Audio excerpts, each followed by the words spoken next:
Hi there, I am the CRM Ninja, and on today's episode of the Oops Vector, we have Roma Gupta. Welcome to the show, Roma. Hi, thank you for having me. It's great to have you on. Now, something that I wanted to ask you about, which is why I think I have things growing out of my head, is I understand you have a great interest in Yeah. gardening. Yes, I do. I do have. But it's quite small because my house is a rented apartment. So I don't have the honor to, have a full-fledged garden. So I have like tons of pots everywhere, inside and outside the house. Okay, how did you get into gardening to start with? So my mom used to do it, but I didn't help her much because my younger sister and mom were quite involved. I just used to like give them water, hand over the pesticide, insecticides, and whatnot. But when I moved, exactly, yeah. I mean, why should I do it when they are doing it? So I was just helping like that. But when I moved here, and the house was like not home, so I realized what things would make it home. So other than adding my own stuff, memories, I also added plants, which like I got two, three plants, and then a sudden interest triggered, and then my friends. Gifted me like 15, 20 plants on my birthday. I'm like, what? I'm going to do it. I mean, I had a pretty hectic schedule back then. So I'm like, how I'm gonna help these plants? But eventually I did help them. I did kill some of them, but yeah. It grows, and then I started more digging deep into it, like how to take care of the plants, which plant to take what, and when does this flower will bloom, for how long and whatnot. And then I started propagating. So since I started Ah, propagating, it's just exploded. So I had a like literally inside the house two giant I forgot the name, sorry. But yeah, two giant plants that were baby plants, but they are giant now. okay. Okay, so Yeah. walking through your house is a bit like walking through a rainforest sort of thing, or like, no. So, sort of. Some one side would be like a small mini rainforest. Do you have parrots and monkeys hiding in between? I wish, but no. But I've got some small miniatures sitting on my table, so that would give you a feel for a jungle. I hear. I hear. So, if you could have your dream garden, what would it look Hmm. like? Phew. So it's gonna have roses and lavender for sure. And then the entry, I'm not sure how you have seen it, but usually when you enter a garden, there's a there's a curved thing that you enter from that passage, and it The has got archway. the archway. Yes, so the archway should be covered full with the plants. And then I would need definitely for my tea or coffee a table, and then the back should have. Sure. Hold on one moment. Where should I start from? This meeting is being recorded. So, having a place for tea is obviously very important, I assume. Yes. Yes, for me it is very. I mean, I need tea before starting my day. So I would definitely like lots of flowers. And I would also like a table for tea or coffee. And definitely I would put the bird feeder outside as well. Ah, bird feeder. Not many Yeah, I people have like bird feeders in their gardens. I'm not sure of how many, but so I do feed birds in my balcony. I mean, I used to, but then the pigeons started coming, so I've just stopped it for now because the pigeons make quite a lot of mess. But yeah, I would need a separate bird feeder for sure. Yes, pigeons. Living in London, of course, we have London pigeons, who are a breed that is unique in the world, and they can be they can behave in a very interesting way. Oh, I didn't Um, know that. I'll have to check after this. if you want to know an interesting fact about pigeons, so the first thing, I don't know how much is true, the first part of it, which is that apparently the brain of a London pigeon is actually larger than other pigeons. Don't ask me how true that is or not, but what I do know is true is that during the Second World War, they actually looked to see if they could use pigeons to identify targets in bombers. So the Oh, pigeons okay. could drop the bombs. That is actually a true story. It didn't work, But pigeons have fantastic homing abilities, of course, and target Yeah. recognition capabilities. Okay. I only assume that they were always used as a messengers. You can just tie up your message on their legs, whatever, and then they can just fly off. Yes, yes. But they can also recognize certain things, which is why when you're at the seaside and you're holding an ice cream, and the next thing you know, a pigeon or a seagull is taken out. Yes, yes.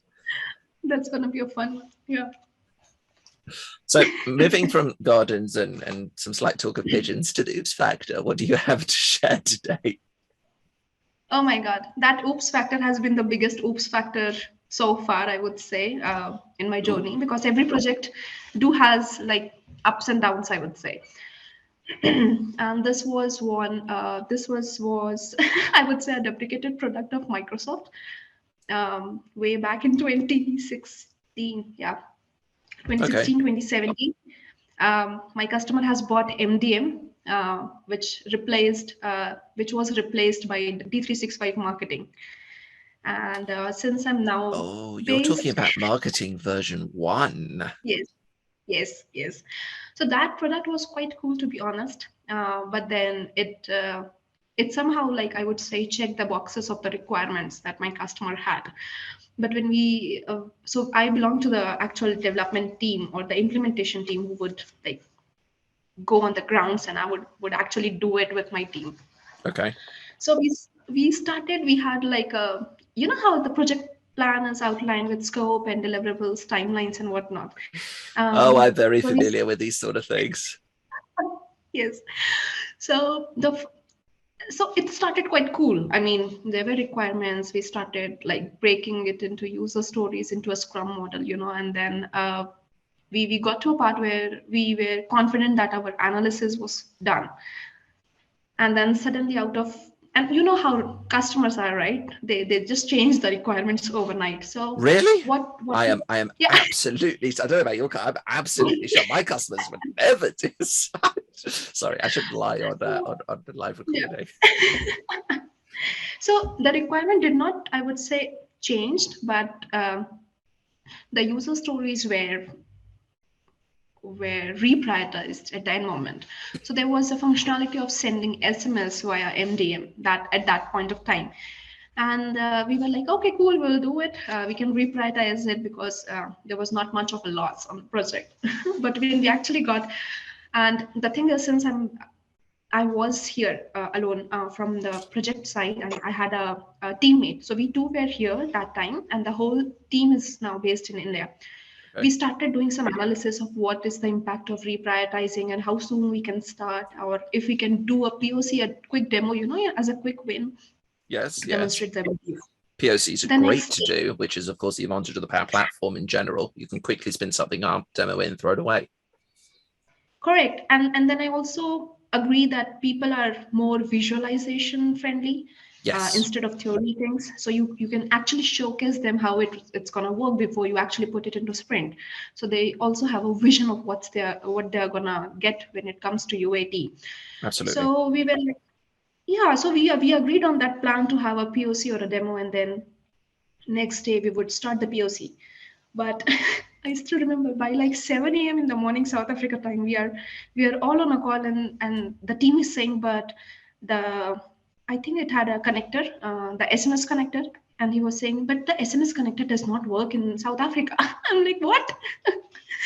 How can the product has been bought then? I'm like, so that was a quiet conversation, and then that day was epic, I would say, because we then found out where the SMS could be sent to, what all the reasons, is there any latency thing, if it's not in South Africa, whether it is in Africa region or whatnot. And my product owner is quite, I would say, everyone called her a bomb in a packet. She was very strict, very focused, and she know what she needs from the project. So we were like, okay, today is gonna be an epic day. So we did. I like the way you say epic, because to me, epic is something great and marvelous. It's not normally used in the context that I think this may come down to, but okay, let's see where we go with it. The meeting didn't. we were expecting some hiccups, of course, from the meeting, but the meeting was, I would say, tough and intense because my product owner was like, how did Microsoft even sold me this product if this is not working in South Africa? I'm like, I didn't know, but let's work on a plan B. But she was furious in that meeting. So that meeting was hectic. We both took a break because the connector did not work, and the backup option was like so before now the CRM comes like sales, service, and whatnot. But previously it was all combined together. Yeah. Yeah. So the backup option was that the previous version of CRM, I would say, when it was called CRM Online, D365 Online, whatever. So we moved back to CRM Online. The project timelines were revised because we have to do everything customized via API because we had to integrate all the local vendors that we had. So that was quite a oops factor and a nightmare because it extended the whole project timelines by like 6 months. I'm not surprised. So was this an organization that's working just in South Africa? It was more a multinational. It was a multinational. So the if I'm still remember correctly, it was supposed to like do or phase out first in South Africa, and then to Right. the other parts of the Africa region. Okay. But due to this, we we did not scale out much. We wanted to build it successfully, in South Africa, show everyone that it is working, and then so we customized it, the whole of it. It's great what you can do. Obviously, MDM, marketing version 1 before Microsoft scrapped it was a very interesting product. I do think that the heart of it was in the right place. It wasn't brought in. It was obviously totally siloed to anything else. But in terms of the caveats, that it didn't actually support it. So when whoever it was had investigated whether they should use that or build a complete custom solution for it, who was somebody actually responsible for checking that it was compatible with essentially local country, that it would work there or not? Or was it just, yes, it can integrate and send SMSs so we can do it? I'm not sure, to be honest, because the product was bought first and then the vendors were then brought in. So by the time I was onboarded, I had the requirements, I had like everything. I just had to come South Africa and start the project. So that was it. Okay. So it's a matter of, we're going to use MDM or Dynamics 365 or whatever it is, and then this is the project we need to do with it, rather than this is what the project we need to do. What is the right piece of technology? Yes. But I would say those few days were the oops factor because we had to revisit every single thing we had done. Re-estimate everything, like what's customizations and then the API that is going to come, which vendor, if the API exists or not. But I would say those few months was the oops thing for me that has ever happened. I can definitely imagine it. It's funny actually, because when you told me originally MDM, my mind immediately went to master data management. I wasn't even thinking of marketing version 1. And just because I try and scrub it totally out of my mind, I've seen it once in real life. Okay, so if you were faced with such an instance again, and I'm aware, of course, that now you work within Microsoft, so at this point, so it would be possibly slightly different how you'd be involved. But for people who may go onto a project like this, what would you suggest to them would be the best way to approach things so they don't get caught up in the same way, for instance, that you did? I would say before even getting involved, I missed out, I would say, or we missed out as me and my team would be actually checking like which, if there is a communication involved, like sending SMS was one in the server case, or sending emails. Is there like thing out of box, or is there customization? Because then you can be very transparent with your customers. And even like plan upfront about it, like it's gonna happen this way or that way. If you're using out of box, what's gonna happen? What's the impact if there is any latency? Because some people like when the transactions happen real time, they need to be within the customers like immediately, especially like things like OTP would go. So I would really say check, especially on the communication channels, check it upfront and be transparent about the customer so that you all are on the same page and you have that trust that you can build on from the beginning rather than opening the bomb at a later stage. Yeah. Sure. So ideally, of course, being part of that pre-sales engagement or the feasibility for which software you would choose. Yeah, of course. Yeah. Okay, but if you didn't have the luxury, if you're part of a delivery team and you were told, this is the project, this is the technology, how would you approach that? Would you again take the thing of you look at the capabilities and then you have to somehow tell the customer that doesn't actually fit? Or is there something else that you would suggest to do? If the back, so on this project we did, the backside was moved to CRM Online, and we did not use MDM.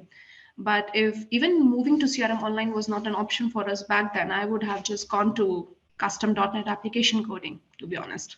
Okay. And use it with, I'm not sure if how mature Azure was, but yeah, I've used it somehow for the API things, but it would be pure custom coding back. So essentially turning up as part of a delivery thing, you know what you're trying to do. And if you find a gap in the technology, have a plan B, possibly have a plan C, and then explain to the customer that it needs to be done. Yeah, I think I would also like to add that we just not need to focus on like A happens, then B and C, but have a vision ahead, like from A to F maybe, or whatever the steps are. Have a little vision ahead of what's going to happen, what's going to come down the line. So that would help. Sure. Know what the ask is going to be and what, you're not just planning for your next day or even day one of the project, but, day 20, month 10, whatever it is, 6 months, 12 months down the line, what is the ask then? And what is the scenario going to be? Perfect. Yes.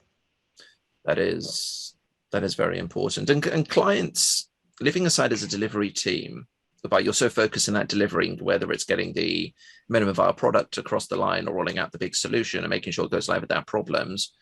And you obviously focus on that day one, so it's difficult to think ahead. Clients themselves are also really focused on that day one. I mean, they tell you they want everything. They want everything, in phase 3, phase 4, phase 5, immediately there at the beginning of day one. And you go, absolutely no way. Yeah. But clients don't think about that and phasing it and thinking of the bigger picture, which can also be very challenging. Yeah. That's why, I would say we come in picture as a trusted advisor and we need to help. I've seen somewhere, they wanted a car, but you then start with a small skates and then move to bicycle, then a motorbike, and then car. That's how you want to paint the picture to them. Things get slowly. It's a good picture. Can't say I generally taken that approach in life. But that's definitely a good way. Well, Roma, thank you so much for coming on the show. Thank you so much for having me. It was quite an honor. Thank you so much. It's an absolute pleasure. Viewers, we hope that you've enjoyed this episode. Feel free to check out the rest of the Oops Factor playlist, subscribe to the channel, take a look at the blog. And if you would like to come on, hit the link somewhere in the description below, put your details in, and I'd love to have you on the show. But above all, have an amazing day.